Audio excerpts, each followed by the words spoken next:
नमस्कार। लक्ष्मी हिंदी कहानी संग्रह चैनल में आप सभी का स्वागत है। मैं जिस ऑफिस में नौकरी करता था उसी ऑफिस के मालिक ने मुझसे अपनी बेटी की शादी करने को कहा। पहले तो मैंने साफ मना कर दिया, लेकिन जैसे ही उनकी खूबसूरत बेटी को देखा तो मैं पागल सा हो गया। बॉस ने बहुत सारी दौलत भी मेरे नाम कर दी, पर उन्होंने एक शर्त रखी कि मैं रात के वक्त अपनी पत्नी की शक्ल नहीं देखूंगा। मैंने उस वक्त तो हाँ कर दी, लेकिन अब मेरी पत्नी हर रात मुझसे अपना चेहरा छुपाए रखती तो मैं गुस्से से कमरे से बाहर चला जाता। लेकिन एक बार जब मैं कमरे से बाहर निकला तो मेरी नौकरानी मेरे पास आई और जल्दी से उसने मुझे एक वीडियो दिखाया। उस वीडियो को देखते ही जैसे मेरे कदमों तले जमीन ही सरक गई। मेरा नाम करण है। मैं बिना माँ बाप के पला हुआ बच्चा हूँ। मैं बहुत छोटा था जब मेरे माँ बाप इस दुनिया से चल बसे। उसके बाद मेरी मौसी और मौसा ने मुझे पाला था। मेरी मौसी तो मेरा अच्छी तरह से ख्याल रखने की कोशिश करती थी, लेकिन मेरे मौसा मुझे पसंद नहीं करते थे। वह हर वक्त मुझे ताना मारते और गुस्सा करते थे। मैं जब 15 साल का था तो एक दिन मेरे मौसा ने मुझे किसी बात पर बहुत मारा था, तो मैं गुस्से से घर छोड़कर चला गया और अपने आप से एक वादा किया कि मैं दोबारा कभी अपने मौसी के घर वापस नहीं आऊँगा। मैं दिन रात सड़कों पर फिरता रहा। काफ़ी लोगों ने मुझे बच्चा समझकर मेरा फ़ायदा उठाने की कोशिश भी की, लेकिन भगवान मेरे साथ था, इसीलिए मैं हर बार बच जाता। तभी मुझे एक होटल में बर्तन धुलने का काम भी मिल गया। सारा दिन होटल में बर्तन धोता रहता और वहीं किसी कोने में रात को सो जाया करता था। 2 साल तक मैं होटल में बर्तन धोने का काम करता रहा। तभी अचानक मेरे होटल के मालिक की मौत हो गई, तो उनके बेटों ने होटल बंद कर दिया। होटल बंद होने के साथ ही मैं फिर से बेसहारा हो गया था। मेरे साथ होटल में एक और लड़का काम करता था, जो उम्र में मुझसे कुछ साल बड़ा था। वह दूसरे शहर में नौकरी करने के लिए जा रहा था, तो मैं भी उसके साथ ही चला गया। अब मैं दूसरे शहर आ गया था। मेरे साथ वाले लड़के को भी नौकरी मिल गई थी और उसने मुझे भी एक होटल में किचन संभालने का काम दिलवा दिया था। मेरे हाथ में कुछ ऐसा स्वाद था कि जो खाना मैं बनाता था वह ग्राहकों को बहुत पसंद आता था। इसीलिए मालिक ने मुझे अब खाना बनाने के लिए रख लिया था। मैं भी बहुत खुश था कि चलो थोड़ी सी तरक्की हुई। जब से मैं खाना बनाने लगा था तो मुझे कुछ ज़्यादा पैसे मिलने लगे थे और साथ ही मुझे होटल के ऊपर वाले फ्लोर पर रहने को एक कमरा भी मिल गया था।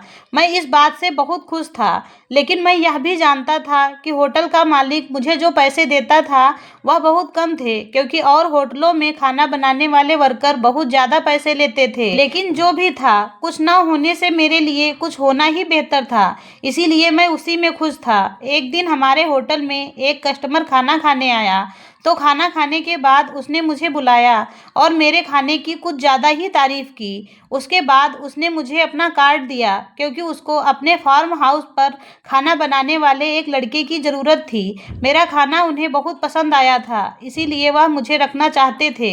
उनका कार्ड मैंने अपने पास रखा और कुछ दिन सोचने के बाद फिर मैंने सोचा कि मैं भी अच्छी ज़िंदगी जी सकता हूँ, इसीलिए मुझे यह काम करना चाहिए, क्योंकि काम ही मेरी सबसे बड़ी पहचान है।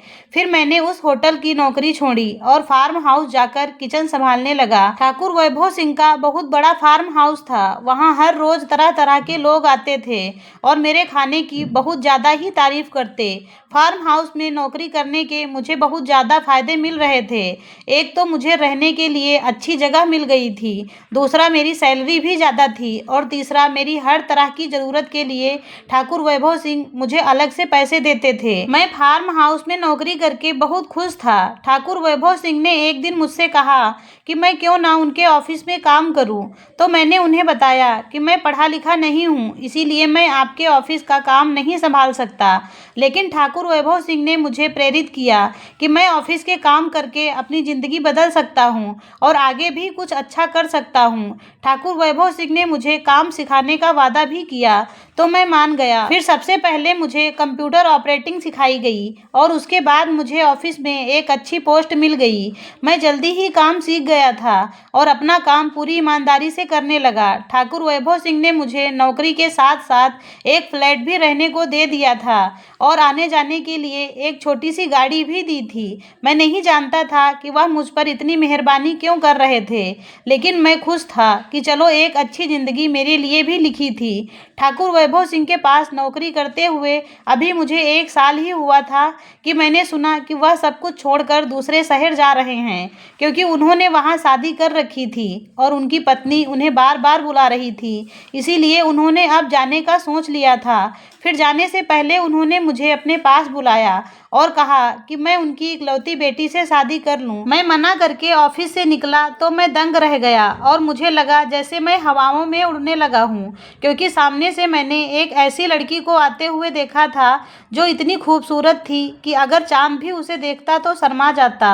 वह लड़की मेरे पास से निकलकर ठाकुर वैभव सिंह के ऑफिस में चली गई। मैंने वहां पर खड़े ऑफिस के सिक्योरिटी गार्ड से उस लड़की के बारे में पूछा तो उन्होंने बताया कि यह ठाकुर वैभव सिंह की इकलौती बेटी रश्मि है। यह सुनते ही मैंने अपना माथा पीट लिया कि मैंने इतनी खूबसूरत लड़की के लिए कुछ देर पहले ही मना किया था। अब मुझे समझ नहीं आ रहा था कि मैं किस तरह से ठाकुर वैभव सिंह से बात करूं और कहूं कि वह मेरी शादी अपनी बेटी से करवा दें।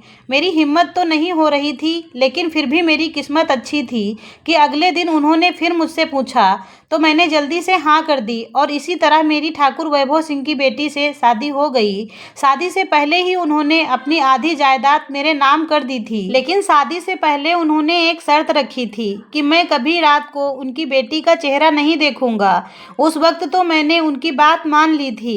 रश्मि को मेरे साथ भेजने के बाद वह दूसरे शहर चले गए, लेकिन मेरे पैरों तले जमीन तो तब खिसकी जब सच में रश्मि मुझसे रात में अपना चेहरा छुपाकर रखने लगी।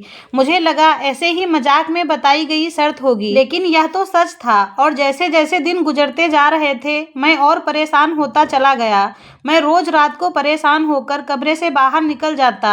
एक दिन जब मैं परेशान होकर कमरे से बाहर निकला और सोफे पर आकर बैठ गया, तभी एक नौकरानी डरते हुए मेरे पास आई और उसने मुझे अपने मोबाइल पर एक ऐसी वीडियो दिखाई जिसे देखते ही मेरे कदमों तले जमीन खिसक गई और सारी दुनिया मुझे अपनी नज़रों के सामने घूमती हुई नजर आने लगी। जैसे जैसे मैं वीडियो देख रहा था मेरे जिस्म से जान निकल रही थी। उसी वक्त नौकरानी ने मेरा हाथ पकड़ा और मुझे मेरे ही कमरे के पास ले गई और मुझसे कहा कि मैं छुपकर अपने कमरे में देखूं। फिर जैसे ही मैंने अंदर देखा तो मैं और ज्यादा परेशान हुआ। लड़खड़ाते हुए कदमों से मैं मुश्किल से सोफे पर आकर बैठ गया और बेचैनी के कारण लंबी लंबी सांसें भरने लगा। थोड़ी देर के बाद जब मेरी हालत संभली तो मैंने नौकरानी को काफी सारे पैसे दिए, क्योंकि उसने मुझे इतना बड़ा सच बताया था। और अगली सुबह जब रश्मि सो रही थी तभी मैं अपना सामान बांधकर हमेशा के लिए उस शहर को छोड़कर निकल चुका था, क्योंकि जो सच्चाई मुझे पता चली थी उसके बाद मैं रश्मि के साथ अपनी जिंदगी नहीं गुजार सकता था। रश्मि की सच्चाई यह थी कि वह एक किन्नर थी। ठाकुर वैभव सिंह ने अपनी बेटी की सच्चाई दुनिया से छुपाने के लिए मुझे बलि का बकरा बना दिया था और इतने एहसान इसीलिए किए थे कि मैं कभी उसके आगे बोल ना सकूं। मैंने जब नौकरानी के कहने पर रश्मि के कमरे में देखा तो मैंने पाया कि रश्मि अजीब से कपड़ों में अजीबोगरीब हरकतें करके वीडियो बना रही थी, जैसे कि सड़कों पर अक्सर किन्नर करते हैं। वह शक्ल से तो अच्छी खासी लड़की नजर आती थी, लेकिन उसने अपना असली चेहरा छुपा रखा था। मैं एक नॉर्मल जिंदगी चाहता था, लेकिन मुझे रश्मि से सिर्फ दौलत ही मिल सकती थी, नॉर्मल जिंदगी नहीं। इसीलिए मैं वापस उस रास्ते पर लौट चला जहां से मैं आया था। मैं अपनी मौसी के घर सालों बाद पहुंचा तो मुझे पता चला कि मेरे मौसा अब इस दुनिया में नहीं रहे। मेरी मौसी मुझे देखकर तड़प कर रो रही थी। उन्होंने मुझसे वादा लिया कि मैं अब कभी उनको छोड़कर नहीं जाऊंगा। मैंने अब मौसा की दुकान संभाल ली थी और अपनी मौसी और उनके बच्चों का सहारा बन गया था। कुछ महीनों बाद मौसी ने मेरी शादी अपनी एक सहेली की बेटी से करवा दी, जिससे मेरे घर अब एक संतान भी हुई थी। यही तो एक नॉर्मल फैमिली थी जो मैं हमेशा से चाहता था। मैं जानता था कि ठाकुर वैभव सिंह ने मुझे ढूंढने की बहुत कोशिश की होगी और वह गुस्से से पागल हो रहा होगा, लेकिन मेरी जिंदगी अब पूरी हो चुकी थी। मुझे किसी भी बात की कोई परवाह नहीं थी, क्योंकि इसमें सिर्फ और सिर्फ ठाकुर वैभव सिंह का ही सारा का सारा दोष था, जिसने रश्मि को दुनिया में अपनी असली पहचान के साथ जीना ना सिखाकर उस पर ही जुल्म किया था। मुझे नहीं पता रश्मि अब कैसी जिंदगी जी रही होगी, लेकिन मैं अपने बीबी बच्चों के साथ बहुत खुश हूँ। अमीर ना सही, लेकिन अब मैं सुकून भरी जिंदगी जी रहा हूँ। ऐसी ही और कहानियाँ सुनने के लिए हमारे चैनल को सब्सक्राइब करें। धन्यवाद।